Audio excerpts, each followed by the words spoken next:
Rio de Janeiro with a big man.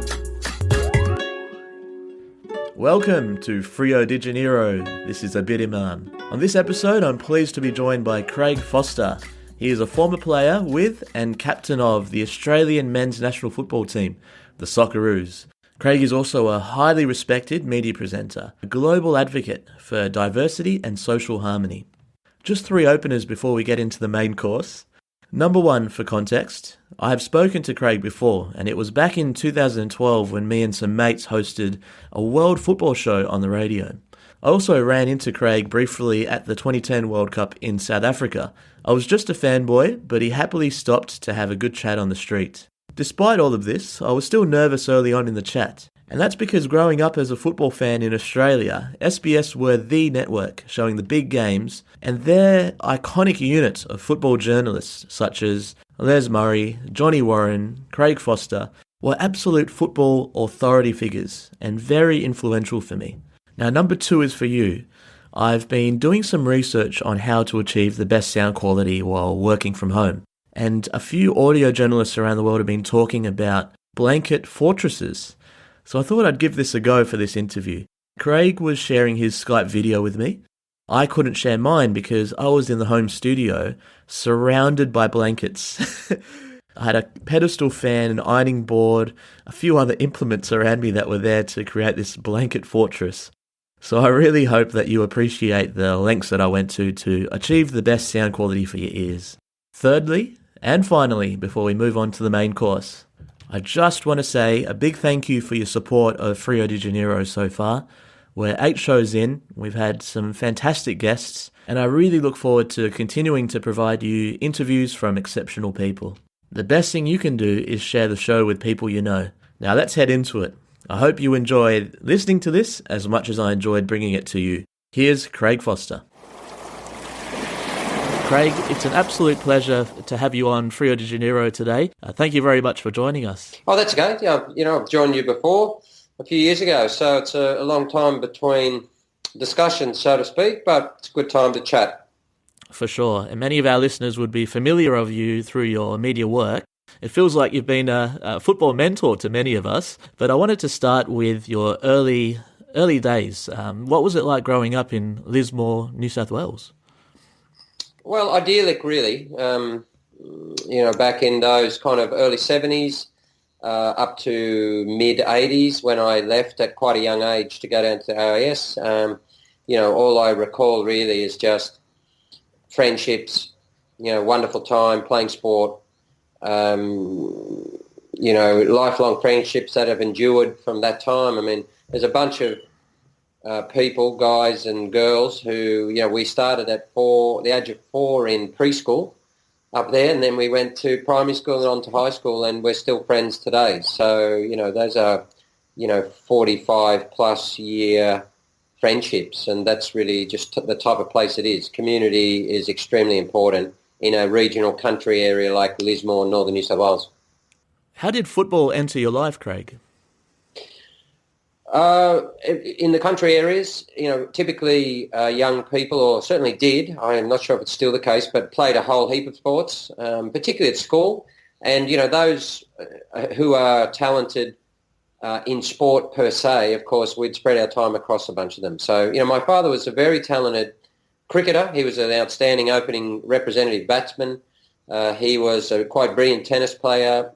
People up there say could have been a professional, but he shelved all of that in order to look after his 3 sons and give them the opportunity in sport. And that's one reason why I fought so hard to try and play for the country.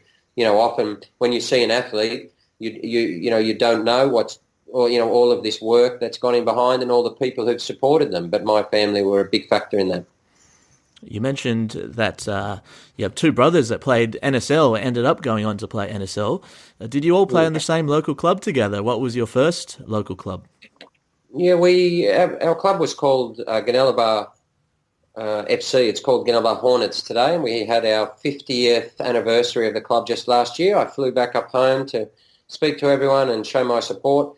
My elder brother Paul's only 18 months older. We actually went to the AIS together as well. We were on scholarship at the same time, so we were very close in age. He was a more talented player. He was quite a brilliant goal scorer, actually. but, everyone's life works out differently, and, we have different challenges in sport that we have to face. And, he chose other ways and ended up in Asia playing. Our younger brother was about 5.5 years younger, so we didn't actually play with him. And in fact, we left when we were 15 or 16 because the scholarships in those years to the RAS were at that, mid-teen age, and so he was only 10. So, my younger brother was basically at that time someone who we used to beat up on mostly, you know what I mean? Like, among, three brothers, it was the older two were fighting and the young one was just a lot younger. So actually later when I became a pro, when I was playing in Asia, I think it was, I flew back home, and so I would have been 21, my younger brother would have been 16, and I came back in the off-season one year, bought him a ticket to Hawaii, and we went for 2.5 weeks to Hawaii to spend time together. As I said to him, listen, I left when I was 15, 16, and it's time to reconnect. So I took my younger brother on a holiday for a few years in order to just be able to spend some time with him.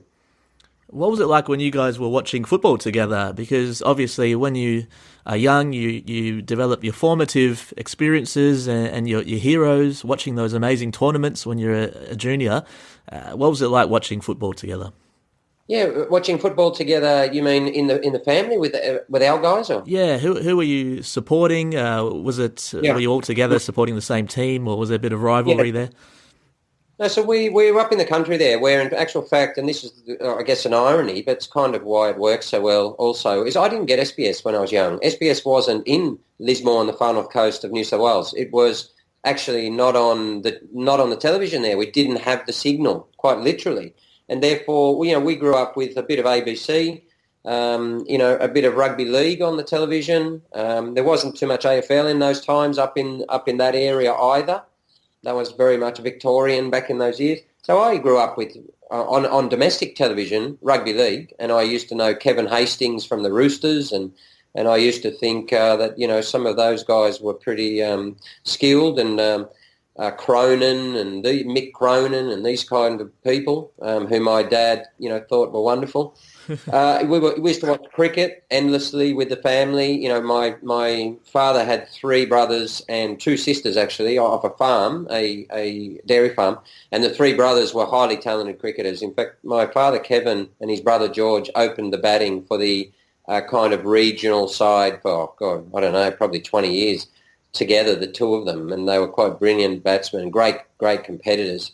And so every time the family got together, and we used to get together with their parents, our grandparents, almost every Sunday. We'd go out to the homestead, and we'd be, it was very, very tight family, very kind of community-driven, everyone supporting each other. And they would just put the TV on, this old television, and they would watch the tests, so they used to revere, Ian Chappell and all these people. So every time I meet, Chappelli and others, we do some work in the refugee space, I always say to him, give me a quick photo I sent to the old man, because, he just loves them. But our diet of football, so football was very much for us about playing experience. We didn't have SBS, we didn't really know the NSL. We just loved playing. We started to excel as young players, make representative teams. But our only diet then was on a Monday night, which was match of the day out of the BBC. And we used to paste that. We used to tape it religiously on beta or VHS, whatever we had. And we would watch it and watch it and watch it and watch it. We didn't have all the Sunday shows of SBS or really none of that. So I used to love Tottenham. And I used to think Glenn Hoddle was an absolute master, and of course I was right. He was an absolute master. And that was part of, the education coming through, was also seeing how people like Glenn Hoddle and others were treated within that football environment, you see. That all of that was part of my kind of later work, because those creative, brilliant players were quite often not valued within the framework or the context of what British football was at that time. Of course, it's completely different today, which is great to see. So what was your first World Cup that you watched? Were you able to tune in some way? Yeah, 82. I can't be certain, I have to check, but I'm pretty sure 82 was on ABC, right? So 1982, Espana, with the tango Espana, the greatest football ever devised in the history of the world, right? For which I had to go down to my local sporting goods store. I can't quite remember what it was called now. Lovely people down there, and I had to beg them to order a Tango Espana into Lismore from who knows where. I don't know where they got it from. And I had to wait a month for this Espana to turn up after the 1982 World Cup. But that World Cup was a wondrous World Cup. It was the best. It was the best World Cup as a young player to watch because you had to fall in love in the game. That was 82 was Telly. What's his name? It was the Brazil team. Telly Santana.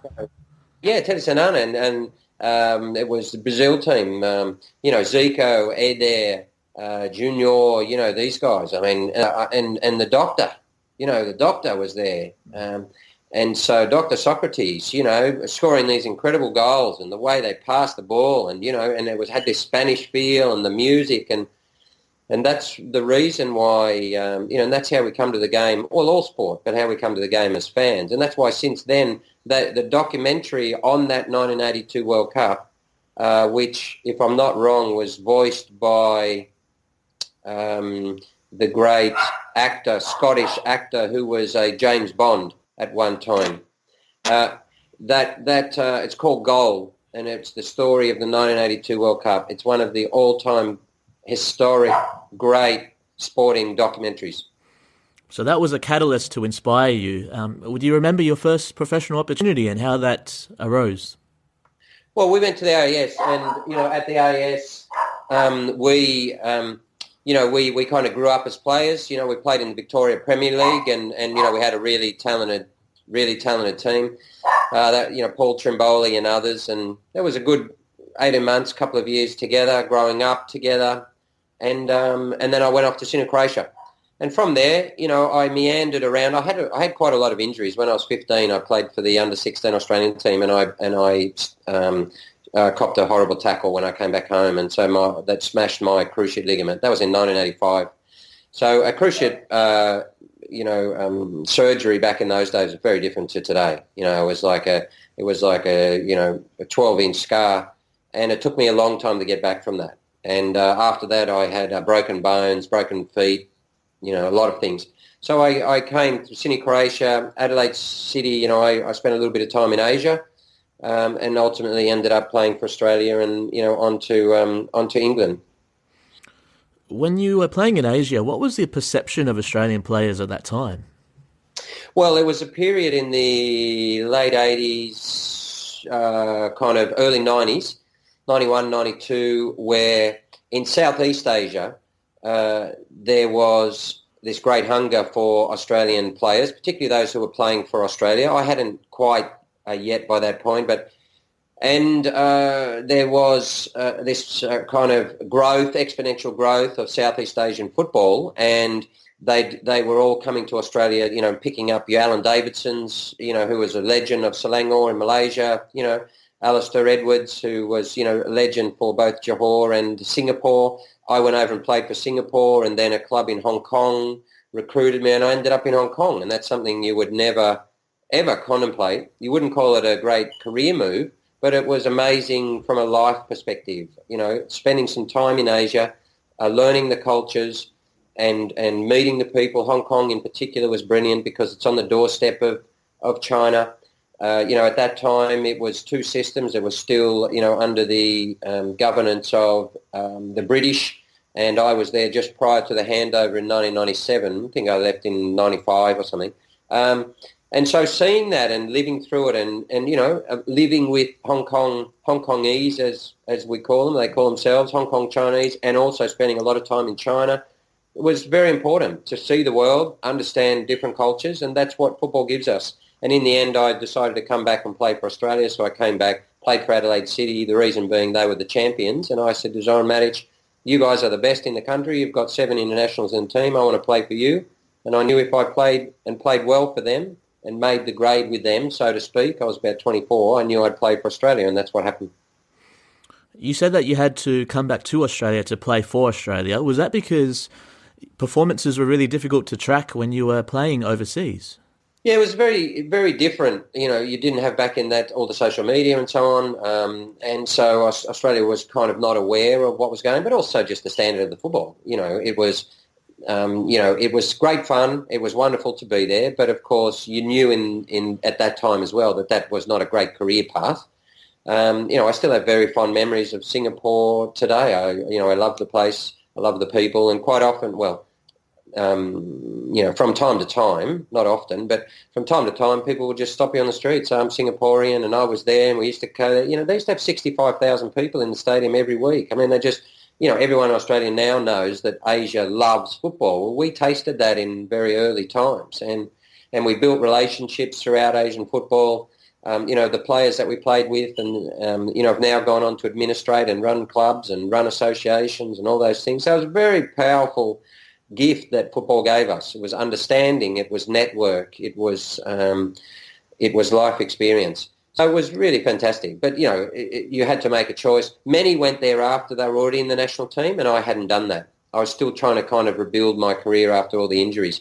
So it was a good platform for me to get back to playing well, rebuild confidence and find my way of playing. And then I said, okay, that's enough. A few years here is good. It's been wonderful, but I need to get back home and pull on the Socceroos jersey. Yeah, you came back to our shores with the tools and the development you required. What were you doing? What do you remember from when you were told that you'd be playing for the Socceroos?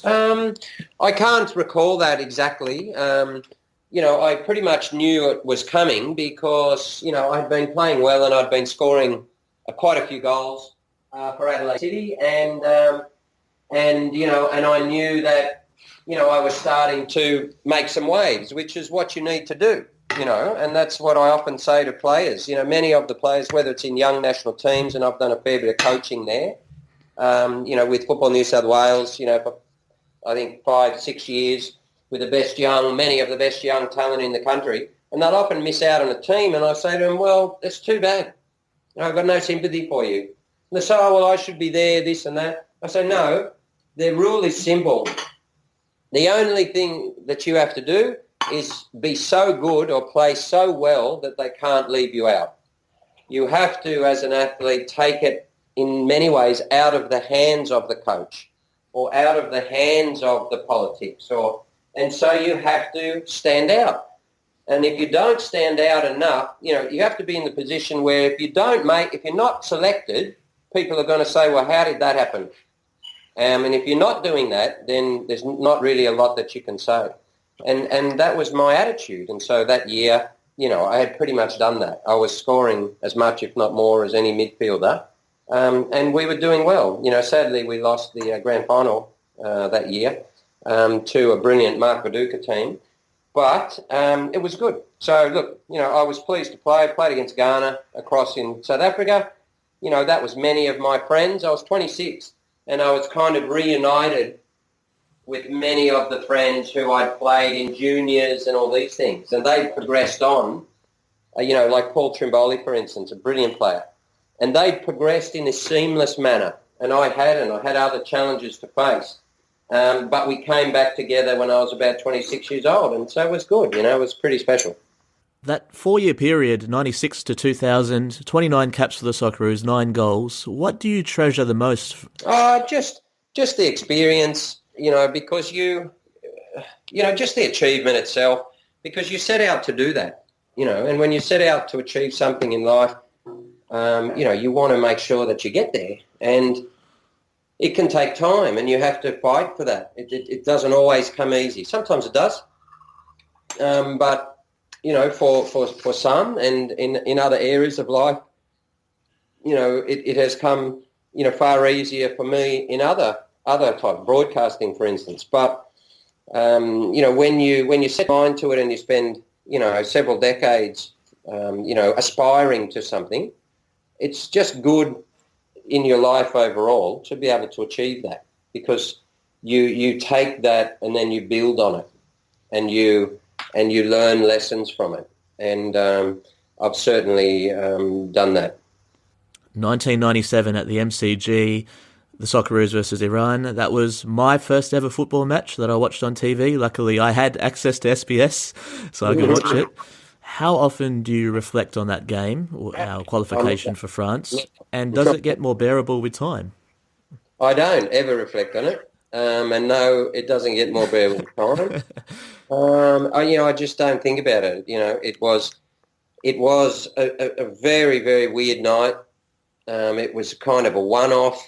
This guy had run onto the field, and I don't know why. I don't spend time wondering why it happened, how it happened, what's the meaning of why it happened. I just think that it's a shame in the respect that we had a really good team and we actually could genuinely have done something at that World Cup. And we showed that only a month later in the Confed Cup where we made the final. We beat Mexico, Uruguay, and Terry Venables was a very, very fine coach, one of the best. You can debate what happened on that night in against Iran, but, one of the finest coaches Australia's had. I mean, I would say tactically, in terms of his managing of players, yes, but tactically he was really outstanding in terms of system of play, and that was also part of my journey in the tactical sense, learning. Zoran Matić was one of the best in Australia, and he was quite brilliant. And then Terry Venables was on another level again. And he knew opponents, he knew our strengths, he knew how to create a system, he knew how to create a style. He was ahead of his time in Australia. And if we had have gone to France, then, people would have, it would have been really interesting. Nevertheless, the game wasn't ready for us to qualify. That's the truth. It was an absolute mess. And only a couple of years later, of course, the entire game collapsed. So our prize money from making it would have kept alive a corrupt and incompetent administration. So it's probably better we didn't. In 2001, Australia also fell to Uruguay to qualify for the 2002 World Cup. You were still a player at the time for Northern Spirit. Do you remember how you followed that two-legged playoff? Where were you watching that from? No, I can't remember. But I had around that time I had another knee reconstruction, and by that time I had two knees that were pretty ordinary, and I was slowing down and pretty much trying to hang on. You did move on to retiring and moving to SBS, where you were able to join absolute legends of football journalism here in Australia with Johnny Warren, Les Murray.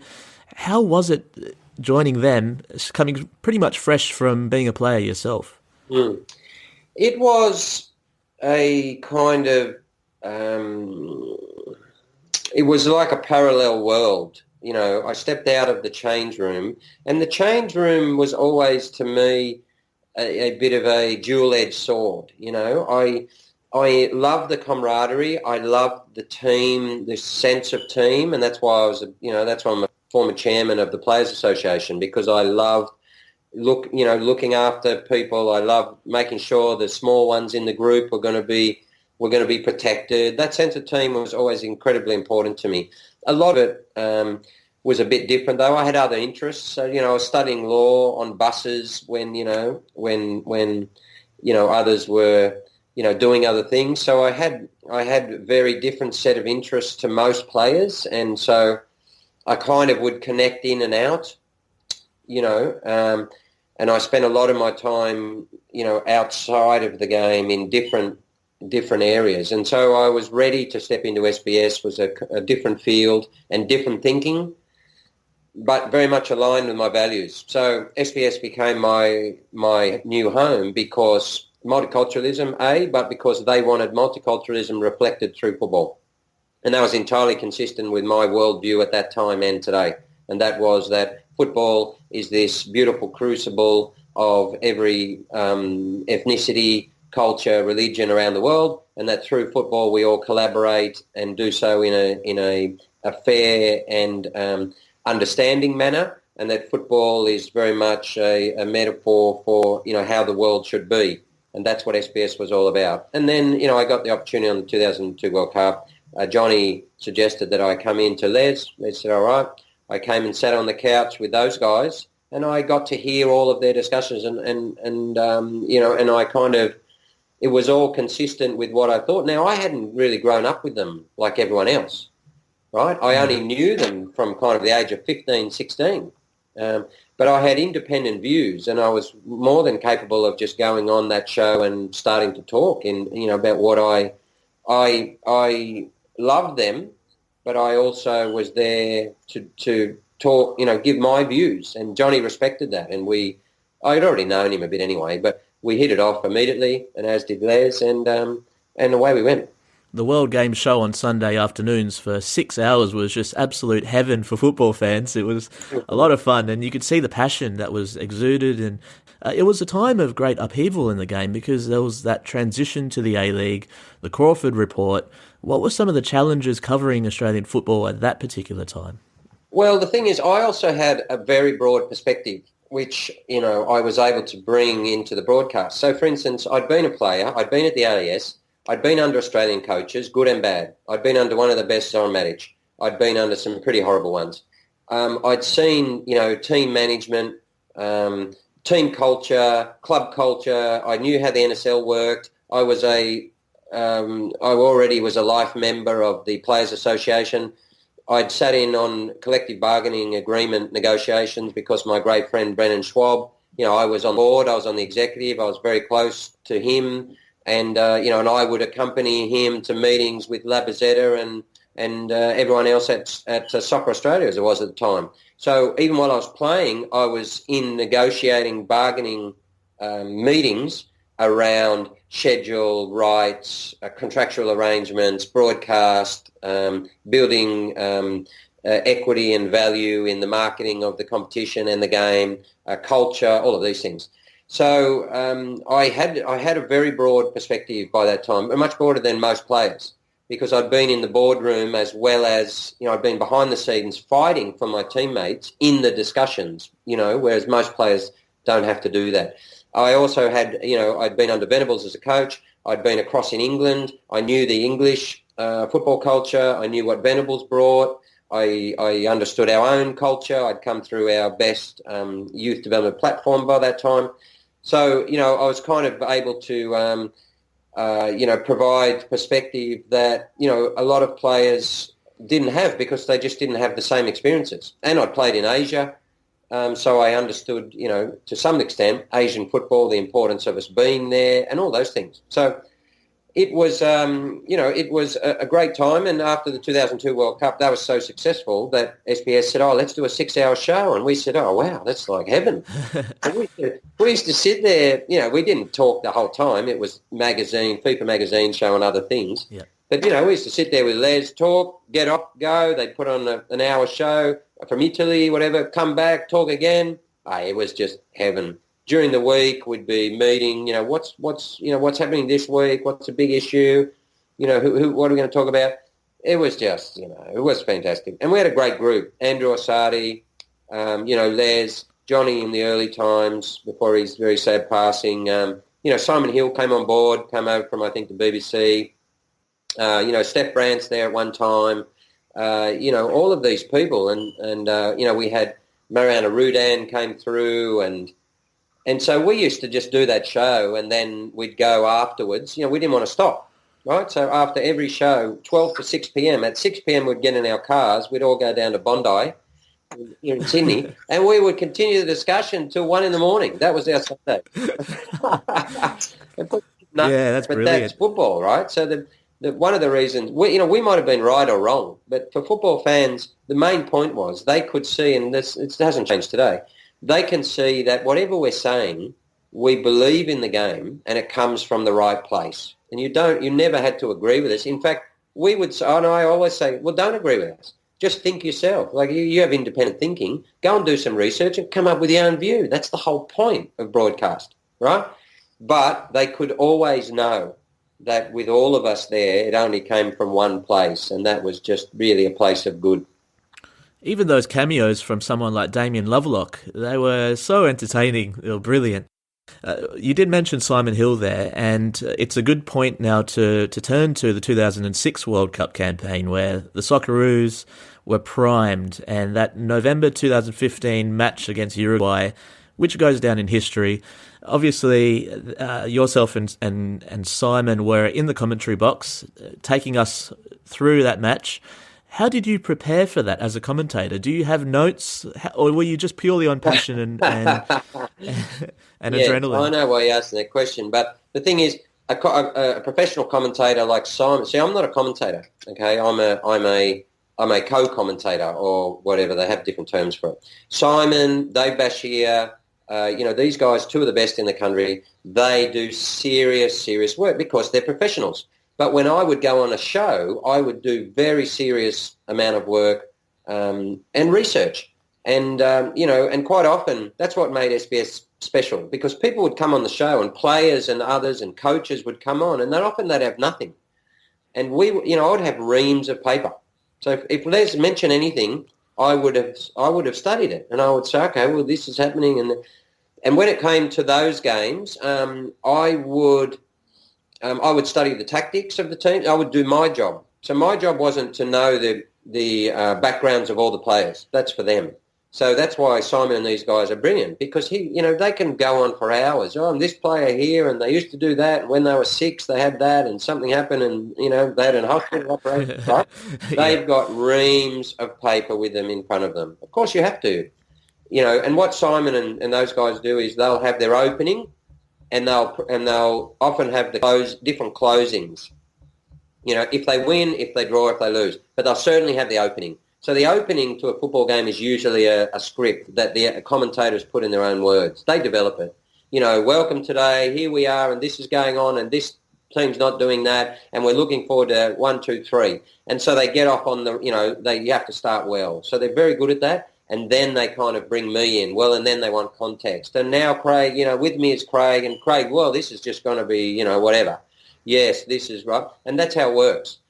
But that night was different a little, because it was just too much pressure. It was too much pressure. And those players many of them were my teammates.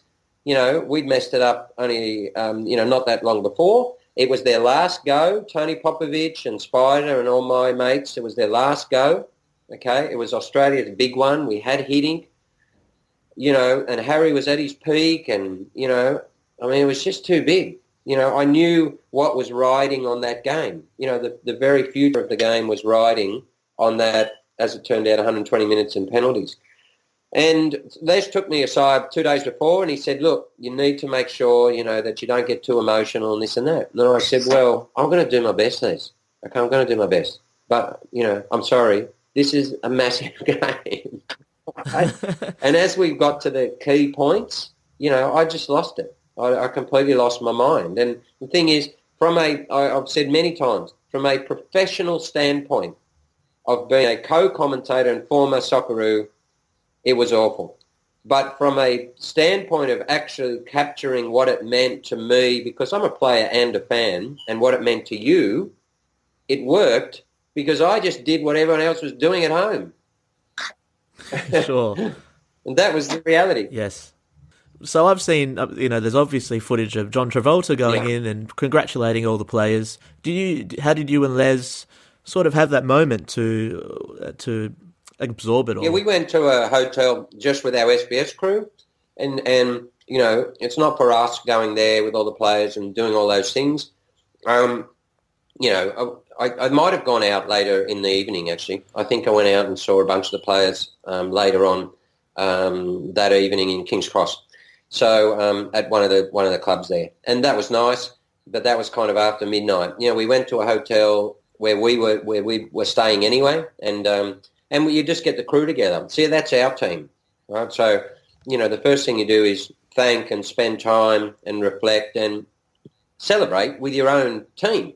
So all of our people can, and they all care. The thing about SBS is everyone cared, right? You didn't work on that show or on that. You couldn't stand us. You couldn't be near us if you didn't love football. It just wasn't possible, and plus you wouldn't last, because you've got to be able to contribute to the discussion. And so they all loved the game, and it was an opportunity for all just to go sit where everyone's drained and just kind of say, wow. The coming months were going to be even greater with the World Cup and the fact that we were going to Germany 2006. What's your lasting memory of that tournament? That's hard. I mean, that was a big one. That was a big one. I kind of remember that the way spending that whole time with Les, because that 2002 we were at home in studio. That was my first World Cup away, right? And we're in a hotel. In Berlin. We've got all our staff there who we love. They're our friends. They're our family. We're spending every day talking about football. We're up in the morning and we would always hire a couple of local people, whoever. These happen to be students, to interpret for us the front pages of the major Bild and the major newspapers. And we do that. We did that at every World Cup. And, and so we would start the day, we'd be down there with Les, we'd be having coffee, at 7 a.m, and then people come in and tell us what the papers are. Then we'd talk about what we're going to do on our first show. And then we'd stroll to the studio, which was near the Berlin Wall, for heaven's sake, right? And then, it's this type of... And I'm laughing because, it's like you're in paradise. It's like you're in Hollywood, from a football perspective. And the good thing about broadcasters, in the next booth right next door, they tend to build these big structures where they rent out to SBS and BBC and ESPN, and everyone's there. So a lot of my friends from around the world are there, the broadcasters. Martin Tyler's there with us having breakfast. I mean, come on, So that was a lot of the memories around that. And I also remember how people received Les. I particularly remember, because our first World Cup for 32 years, the fans loved SBS. And they particularly love Les, right, because they'd grown up with him. And every time an Australian fan saw him or a group of them, they'd sing or they'd mob him and he loved it. He loved it because he'd earned it. He'd earned that over a very long period of that fighting for the game. And I was really pleased by that. I just thought it was wonderful for the old guy. He's basically getting the support and care that he deserves.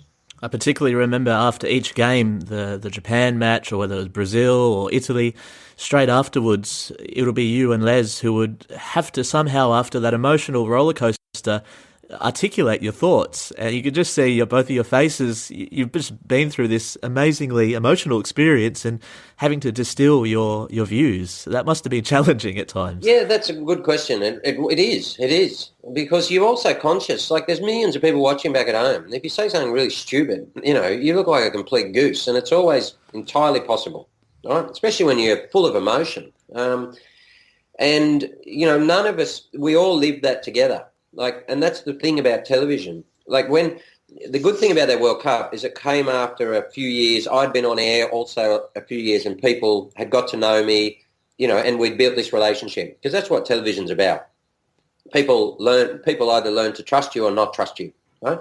And I think the football community trusted us, and so we were able to talk to them, and everyone came on the journey that we were experiencing. That's when TV is magic. Because people knew us, they knew our views, they knew how much we were just living the experience. They knew how much we would be feeling the emotion, you see. So it wasn't about the comments. It was about, these guys have gone through hell, or they've gone through with us. So we were all in it together. And it's difficult to find the right words at those times. Very, very difficult. And you just do your best that you possibly have. But the Italy game... those moments are hard because we're crying. We're crying. Yeah. I mean, people are crying at home. No, we're the same. We could just be sitting next to you. It's no different. It's just that I played and Les is a journo. So we're crying. And what happened is we went down in the thing and we saw that penalty, and we were underneath the stadium getting ready to go to extra time and go on air, say, well, this is going to extra time, right? Yeah. And then what happened is, and that's happened. And all the crew stopped. And within a couple of minutes, people are in tears. So when Les asked me that question, then, well, what the hell's gone on, whatever he asked, I don't know, I never watched it back. All I distinctly remember is trying not to look at him, because I knew we were both going to break down like children. And I was thinking, oh, man, this is going to be bad, right? We're actually going to start crying. That was what happened. That 2006 World Cup inspired me to finally hop on the plane and go to 2010 in South Africa. And I took a book with me called Foz on Football. 10 years later, how do you... actually, that book was very, very optimistic about our future. It had a chapter about winning the World Cup ultimately. How do you reflect on football now, 10 years on from writing that? It's look, a lot of great stuff's happened, but the same core problems are still there, and that is we keep just going in circles. And for some reason, it seems to be us and Rugby Australia. They're in worse position than us right now. They're a bit of a mess, but we were a mess, back in 2001 again. And we've still got the same political problems. The game's become deeply politicised again. Everyone's grabbing for what it is that they want, and unity is only skin deep, right? And that's been the history of the game. And I think that much of that is around structure. So I never lose optimism. I believe that we can, and in fact I do think that we will get there. But, we make it difficult. And it's going to take, further reform. I'm interested in the journey you've taken or the steps in becoming a coach and how your life experiences have influenced your football philosophy. Well, I believe, as people well know, I believe that Australia has the competitive capability to win on the world stage. I also believe that Australia winning a World Cup will be the greatest sporting achievement ever. Thirdly, I believe that the Australian government should invest in Australia winning in the biggest sport in the world, because that's actually genuine nation building. And I'd played under coaches who... So that informs part of the view is what is going to get us to win. Okay. The other thing is, part of my view is, so it's not only purely competitive, but that's a very big slice of it. But another one is about inculcating the game and selling the game, if you like, to all Australians and reaching the potential that we know that the game has. So that has to have a certain style of play. Right, because I've seen what happened with other national teams. People used to love the Wallabies. I loved the Wallabies when Campo was there, and then they lost their way. And so I believe in a certain sporting culture in Australia. I think it suits us, and so those discussions we've had many times on SBS, and so that informs my view. And then what I did is I went abroad to learn. In fact, I brought Amajake here in 2005 to learn from them, because they had the best academy in the world as a centralised game academy. Not talking about individual clubs here. Okay?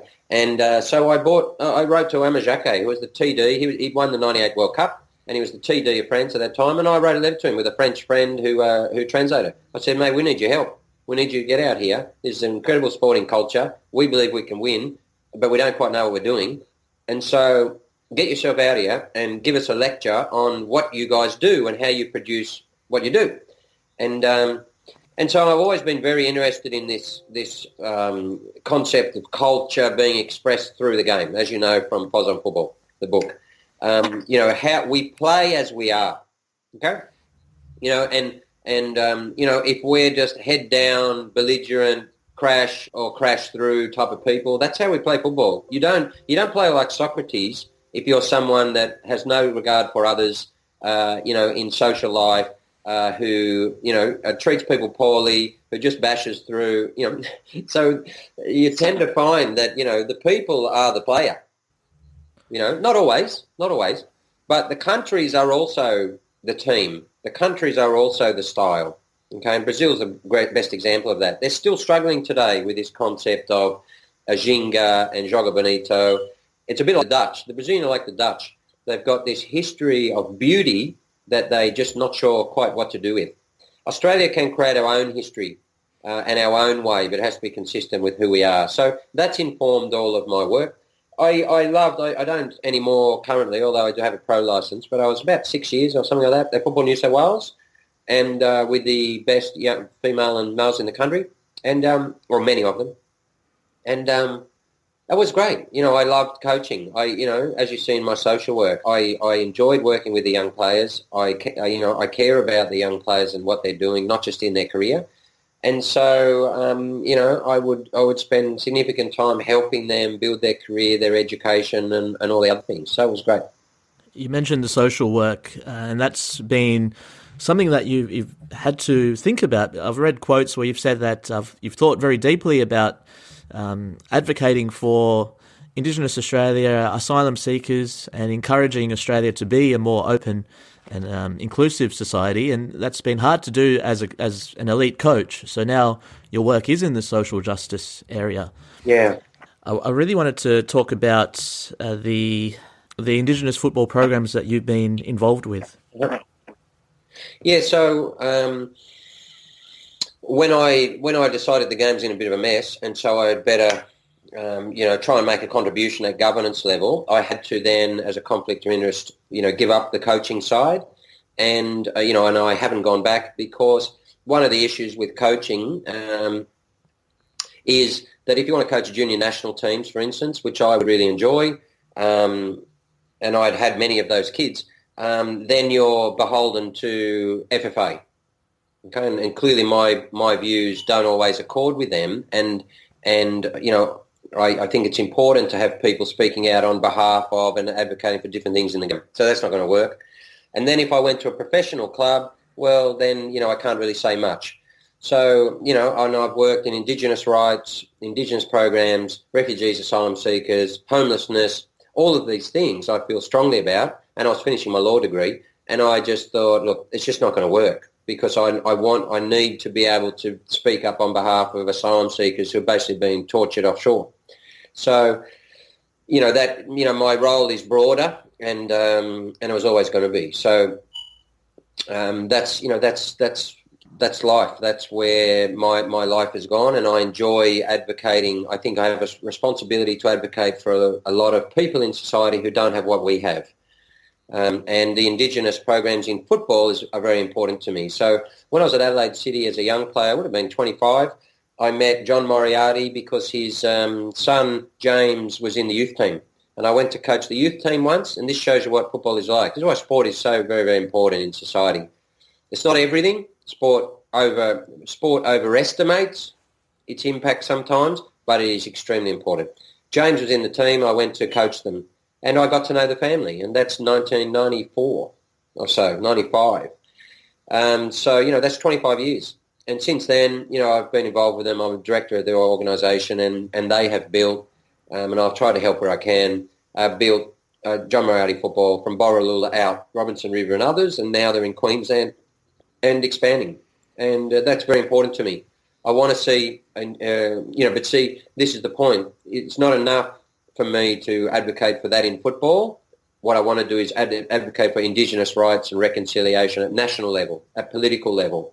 So, I'm involved with various people around the Uluru Statement and other things in relation to the reconciliation of Australia colonisation and what's happened for 232 years with what happened for 65,000 years before. And that is, and what I do is I use football in order to further those social issues, because that is what football is about, in my view. Why, something I think about a lot, and I was wondering what your thoughts are on this, is why is human rights a struggle, and why is it not just the status quo and the way things are as it should be? Yeah. Well, that's what I often say. Look, it's ridiculous. They say, oh, you're Craig Foster, former Socceroo, broadcaster, human rights advocate. And I always say, what an odd term, that you have to actually advocate for the rights of humans. Yes. I mean, it's really extraordinary. The answer to it is very complex. There's geopolitical issues. There's geo-religious issues. Some areas of the world, particularly Arab nations and the Muslim world, for instance, some of those feel as though they're not, part of or consistent with what they see as a Western construct of human rights, okay, which came out of the UN, that there were some Arab nations actually involved in the construction of that, along with, I think it was Doc Wyatt, who was an Australian, who was one of the leaders, which is ironic, seeing where we are with human rights now in Australia. So there are some broader issues around inclusion and buy-in and, collaboration between all of the countries, religions and cultures in the world to the human rights instruments. But on a national level, they simply get politicised. So, when it comes, immigrants, for example, and refugees have human rights under international instruments. But if you are a government, and there are many around the world and many in Australia in the last 20 years and prior, who had different ideological views on what should occur, and for whatever political reasons, we don't have time to get into it, they need to essentially breach what are the universal human rights of those people to seek votes from a certain part of the population who want to, treat them in the view of the human rights community improperly. Craig, I'm very mindful of your time, and there's some things around the Hakeem El Arabi scenario which I just wanted to discuss, if that's fine with you. Yeah. There was one around the intimidation factor. You are going up against some really, really powerful bodies, countries, states. How have you navigated that? Was there ever any danger at any stage? Well, yes. But I simply believe that, it was necessary to do, and that's kind of what underpins everything I do. I believe that asylum seekers and refugees in Australia right now need strong advocacy. There is risk that comes with that on a number of levels, but it's the right thing. They need it, and I'm in a position to give it. And I can't finish my life looking back and saying, well, I didn't do it. And Hakeem was really like that. You just have to make a decision as to how important it is to you. Do you believe in it? And if so, you have to take risk. People take risk for human rights and for other people every day. I mean, that's why they have international instrument around human rights defenders. So if you defend Hakeem, you defend the human rights of other citizens in countries like Bahrain, you're just detained. You're arbitrarily detained, likely tortured and other things. So people who stand up for other humans around the world are very often the ones who are attacked. A bit like journalists. Journalists get the truth out, and therefore dictatorial and authoritarian governments around the world, the first people they attack are the journalists because they can tell the truth. The second ones that they attack are the people who are fighting for their own fellow citizens and getting the truth out about the way they're being treated, whether that's in jail or just in general society. So this field is full of people who take an immense amount of risk, far more than I took there, right? But yes, we had, whilst we didn't have actual threats, we had people kind of staking out our house at one point. When I went to Bangkok, there was some feeling that, I may have been jailed because Thailand does not view human rights defenders and human rights with any great affection. And in fact, many of the big NGOs are still struggling there to get a real foothold. They treat refugees horribly, like many countries around the world. This is Thailand I'm talking about. So when I went there, we'd already been campaigning, and Amnesty felt that, there was a quite significant risk that they might just throw me in jail because I was making noise, I was embarrassing them, and I was a human rights defender. So we had a plan to get out of Thailand on the train, and I carried my passport with me all the time and those types of things. So we try to mitigate the risk as much as possible. And, and you just have to make that decision. Like, is it, is this worth doing or is it not worth doing? And so I made sure I put because there's also other people involved. So, it's not a question of a kind of selfish decision. I had my family. So, we had meetings around it, what do you think, what are we going to do? And we ended up putting all of our affairs in order enough that my wife could carry on and not be, I needed to make sure I had things in place. So I put it off a week or so before I went to make sure that we were prepared if I, ended up, in jail. After such an intense campaign, intensive as well, I'm interested in how you navigate social media because it's such a powerful enabler, but also it can take a toll in terms of time and managing those platforms. Oh, well, that was in the start was hard. Well, right throughout it was very intense because we were running a global campaign. So that means it's basically 24 hours a day. So a number of ways, but I learned a tremendous amount about how to do so during that campaign. But one thing, what I guess the best answer I could give you is this. What you see on social media is not always real. What you see on social media is very often has an ulterior motive, has someone behind, an organisation behind. There's quite often very significant resources and work going in to a tweet of a person who may or may not be real. And so I knew and I discovered quickly that Bahrain and others were utilising different companies and different ways to manage social media. It's not people just putting a tweet out is That's on the surface, right? And general citizens are doing that, but you've heard about the Twitter bots in Russia and all these things. So Yes. so there's a whole industry around getting information out, influencing social media and so on, and Bahrain were a bit of a part of that. So I created my own team, and I had about 10 people who I didn't know. I met them after he was back, and I organised that team. I gave them messages every day through DMs, and they would drive different agendas that I needed to happen throughout that campaign. And they were people who clearly were clever, they were well educated, they knew human rights, they were aligned in values with me, they felt strongly about the case. And they'd kind of been saying, look, Craig, what do you need? I'm happy to follow you and this and that. And so I kind of carefully over a few weeks or more put together a bit of a group of them. And then, and I drove them or led them, if you like, and gave them the information every single day. So I'd give some information to the public and I'd give other information to them. So, for example, I could say something publicly about the Australian government, and I could manage that fine line between diplomacy and, activism. But I could have them attacking anyone that was necessary. Okay? So in other words, I ran a whole campaign agenda from behind the scenes, even while I was the most visible. And that's one big reason why we won.